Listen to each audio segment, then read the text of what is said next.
श्रीलंका की बात कर लेते हैं, नेपाल है, भूटान है, बांग्लादेश है, कोई ऐसा हमसाया बता दें जिसके जो है भारत के शर्त से जो है वो महफूज रहा हो या भारत ने मुदाखलत ना की हो। तो फिर ये जो न्यू इंडिया है या खित्ते पर नया साम्राज्य कब्जा जमाने की जो कोशिश है, ये किस किस्म की कोशिश है सर? देखिए सना, भारत ने बहुत कुछ करके देख लिया।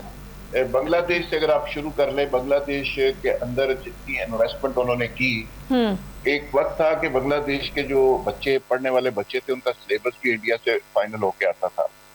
आज वहां पे ना इंडियन एजेंटों की कोई जगह है और ना इंडिया के लिए कोई जगह है, और ना मोदी का कोई नाम ले सकता है वहां पे।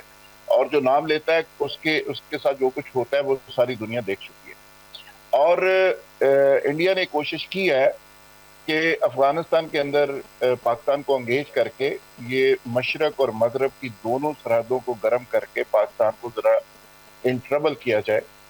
लेकिन हमारे जो वाइस चीफ गए हैं बांग्लादेश, तो वहां पे ग्रेटर बांग्लादेश का जो नक्शा डॉक्टर यूनुस साहब ने उनको पेश किया है, उसके बाद हवा निकल गई है। उनको समझ आ गई है कि हमारे साथ क्या पाकिस्तान कर के सकता है। वहां पे जो 7 रियासतें हैं, 7 सिस्टर और चिकन नेक जिनको कहते हैं बांग्लादेश में, वो सारी की सारी एक झटके से, चाइना के और पाकिस्तान के एक झटके से वो अलग हो सकती हैं।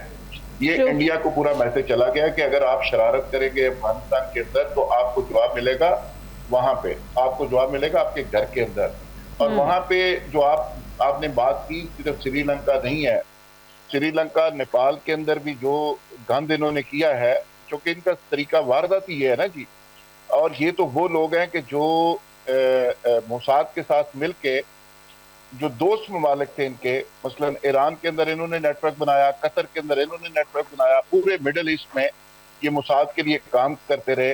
अफगानिस्तान में $3-4 बिलियन ये खर्च कर रहे हैं। तो ये कोई वहां पे इनको अचानक रोमांस कहाँ से आ गया कि पाकिस्तान के ऊपर से उड़ के ये बांग्लादेश में रिश्तेदारी करने चले जाते हैं। तो सारी दुनिया को पता है कि मकसद क्या है। मकसद ये है पाकिस्तान को डिस्टेबलाइज करना, वहां से लोगों को लॉन्च करना, ट्रेनिंग देना, और अफगानिस्तान से भर के जहाज ये इंडिया ले जाते हैं और वहां पे ट्रेनिंग देते हैं और वापस उनको लॉन्च करते हैं। तो अब मेरा ख्याल है वो वक्त गुजर गया। अब पाकिस्तान माजी का पाकिस्तान नहीं है। अब पाकिस्तान पूरी तरह से मुंह तोड़ जवाब भी देता है, और अब वो जो मसलत और हर सतह पर देता है, वो गुजर गए जी। तो मेरा ख्याल है कि अब मोदी को भी पता चल गया और इंडियन आर्मी को भी पता चल गया, पहले जो जवाब मिला था उससे कई गुना ज्यादा खौफनाक